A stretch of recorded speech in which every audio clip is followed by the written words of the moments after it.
the show and let the slaughter begin! Let's get something going. Unexpected moments and quirky characters. That was classic Kids. What are you? God, you're not too bright. I'm a chicken lady. 30 years later, lots of comics praise Kids in the Hall as groundbreaking, iconic, and influential. I can make the word Canadian sound sexy. After a successful run on CBC and HBO in the 90s, the Kids eventually went their separate ways, Let's meet back here in an hour with some ideas. including Dave Foley on the 90s sitcom News Radio, and more recently Mark McKinney on Superstore. Have a heavenly day. Now all 5 Kids are back on Amazon Prime Video. Guys, I knew we should have cryogenically frozen our bodies. Or even just our faces. Or even just your hair. The new series features lots of new sketches, and yeah, some of their classic characters are back. Back off, pigs, or the tower gets crashed. And action. We were given exclusive access during a day of filming in Toronto for the Kids in the Hall reboot. I'm your friendly neighborhood DJ, Motormouth Mulcahy, on KROC The Crocodile. Once the sketches wrapped, our cameras started rolling, and we sat down to talk. As you'll see, it was a freewheeling interview. The Kids have been quite open about how much conflict there was behind the scenes of their original series. So to start, I asked them, all these years later, what's it like to be back together? With the exception of the lawsuits, no. This is actually the joy of my career now. That it's full circle. That we get to come and Lying do to this. reporters is the joy of your career? Yes, that's the greatest. It's really been a blast. You know, we've stayed together doing tours since we're off the air. But there's nothing like doing this, and we're really happy to be doing it. And you guys getting along? Yeah, Like we always do. Part, yeah.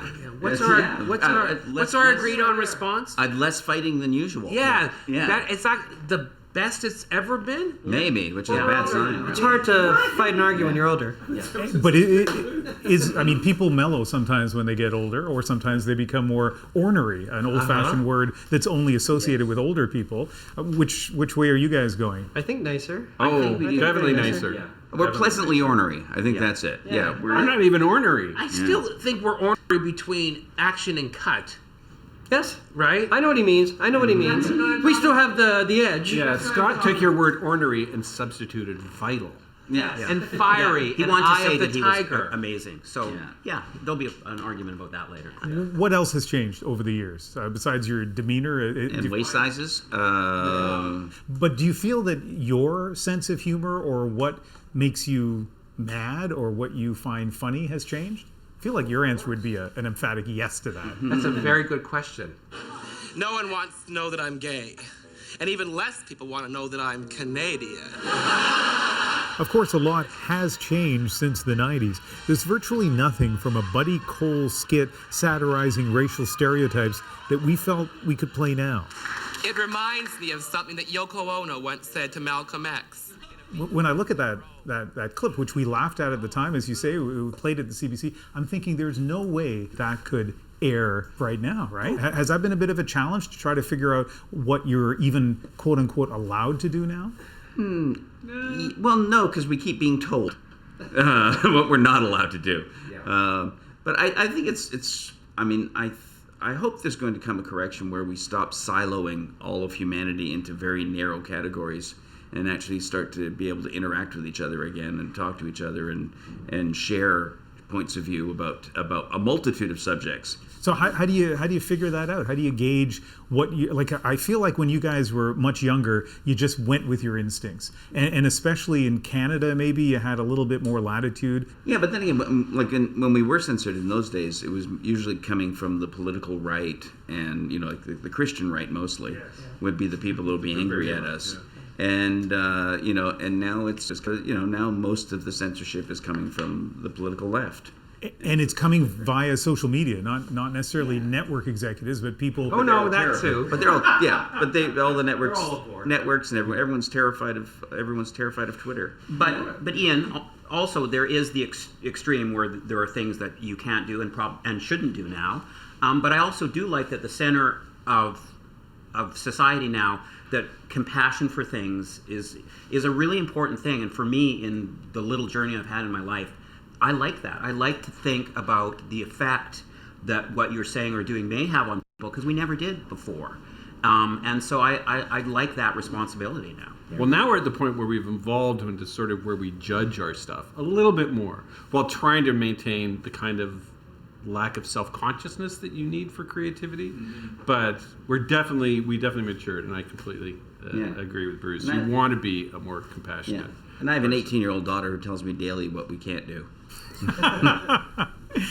Now, I thought you were going to talk more in this segment of the interview than you have. Are you holding yourself back? I'm just here to be pretty. And isn't he succeeding in that? Yeah. Is Buddy Cole part of the reboot? As I said, I'm just here to be pretty. Yes, it is. He is. And by the way, I'm just saying, go ahead. I wish that this compassion that everybody speaks about could be extended to people like me. And that's about all I'm going to say. Yeah. But I will say, Buddy Cole is the most important character I think we've ever done. And when I saw his one-man show, that's when I wanted to do the reboot, because it was so brilliant. And I still get messages on Twitter and all over the place from kids who say that seeing Buddy on CBC saved their lives. And in my workshops, I heard that every I workshop. saw one yesterday, and it was a young woman who said, I grew up in a violent, disturbed household, and Buddy Cole showed me the door. That's its effect in 1993. Well, to be clear, what I was referring to is on the skit about, or the sketch about race. Oh, I know. Is just the words and the concepts that at the time we just took as what seemed obvious to many of us, which was satire, right? It was a belief that people had out there, and the fact that you could say it out loud on TV was pleasantly shocking enough. And that your character could turn it upside down was even better. But I kind of feel, I may be wrong, but I feel like in 2021, if that sketch just landed on the air, I wouldn't be in this interview. Yeah, people would just be tweeting out certain words out of context. Well, I'm just going to say, I do think we are in a satire-deficient era. Yeah. And I find that troubling. Yeah. And that's why it's so important to me that I look so good. Can I say we're living in a context embargo? That's actually so good phrase. Dave said that he thought it was a good line. He took the idea I was trying to work at. It is a great line. I mean, you actually do really seem to be enjoying being together, and you seem to be getting along together. Isn't that weird? That's such an understatement. Well, and it's also this. When we were young men, we didn't know who we were in the world. And so we were very competitive with each other. And now, as our lives have evolved, we realize it's only each other. And there's no competition anymore, because look at us. That's true. It was in our 20s. It was, I gotta get that scene in the show, and now your scene's been cut. Oh, good, I have a day off. But this is like the world's coolest high school reunion, except it's lasting for a few weeks, and you guys are super creative, and you get to hang out, and you don't have to swagger or it's just a different kind of vibe. But it's going to come to an end. No, it won't. The only way it'll come to an end is a tombstone. Yes. And we will never stop. Yeah. We are the blues musicians that we all loved growing up. Yeah. John Lee We Hooker, will he played not to his stop 80s, right? Until they make us stop. Yeah. I mean, we haven't been around all the time, but we've true. always We keep never coming stop. back together Yeah.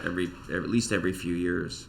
And I think doing this will probably spur us to go out like on if the we road were a again. couple, I think we'd probably renew our vows. And I think one thing that's always been true of us, no matter even at the times when we were most fractious and fighting, and there would always be the moment when we actually got in front of each other to perform, that all of that would go away. Even going back to the Rivoli shows, we'd fight all through the week getting the material together, and then the show night, everyone would fall in love with each other, and we'd all just, by the end of the night, everyone just, loved the troupe. But this is amazing because it's both seem to be working, like, you know what I mean? Like we're enjoying each other in a way that we haven't. And it doesn't feel like a nostalgia No, it doesn't at all. Yeah. It's Well, it is a bit unreal to be sitting here seeing all 5 of you, and you've done such great work for so long, and it's just fun watching how well you guys are getting along together. And so thank you very much. Thank you so much. And hopefully this will stop you and Adrienne from fighting on air so much. yeah. Come on, we don't need to see that. We will help bankroll the 3 other editors that are going to have to edit this. It's the sound editor who's going to kill himself. This is not airing anywhere. Oh, okay.